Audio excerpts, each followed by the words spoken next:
Hi there, Elizabeth from PPD Search. Over the last few months, I've been posting video content on the importance of the interview process.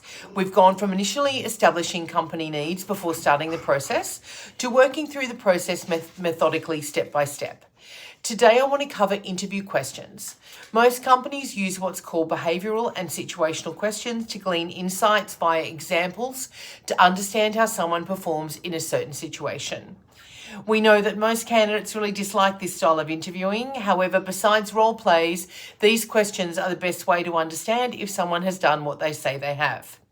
It's normally called the STAR or SAO methodology, STAR being situation, task, action, result, or situation, action, outcome. Basically understanding the situation or circumstance, the tasks they identified to achieve the objective, the action they took and the result. Or with SAO, it's again the situation, the action they took and what outcome was achieved. I'll give you some examples to think about, firstly establishing whether the candidate is the right fit, and you can think of some questions that will work for you. Do you know the purpose of your organisation and how the candidate aligns to it? You need to hire for purpose, as purpose is intrinsically linked to motivation. Research tells us that 85% of leaders spend their time organising behaviour and on employee psychology, trying to work out what's going on with their teams. So this is key to getting your hiring right.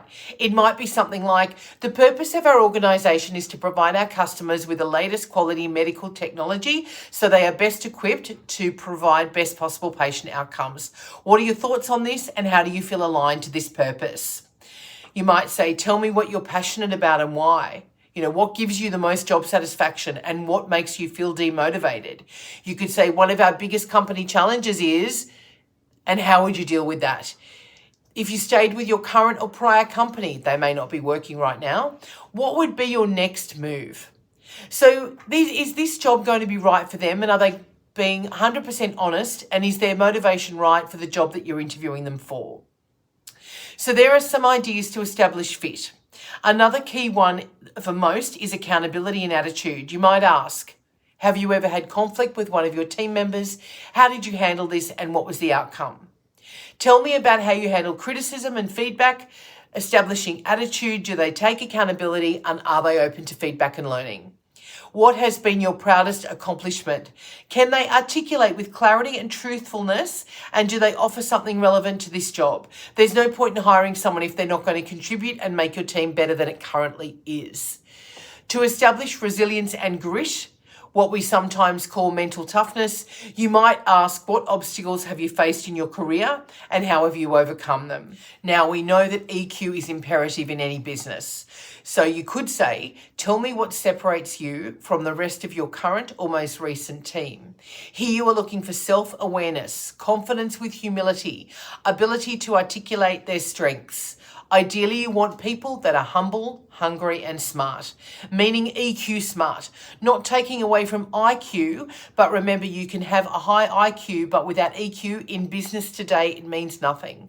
In fact, the leading skills identified by the World Economic Forum as essential for professionals beyond 2025 primarily focuses on EQ. Do you need someone who is organised and methodical? If so, you might say, share with me an example of a recent goal you set yourself and the steps you took to achieve it. Finally, describe a situation where you weren't satisfied with your job and the organisation. What was the situation and what did you do about it? It shows how they like to work, their expectations, and therefore will they be satisfied at your organisation? Looking for honesty in relation to being interested in the job you are interviewing them for. On upcoming videos, I will cover situational questions, which are a little different, and we'll also be talking about onboarding and retention. I hope you find this content valuable. Please reach out if you would like to discuss or learn more. Thanks for watching. Bye for now.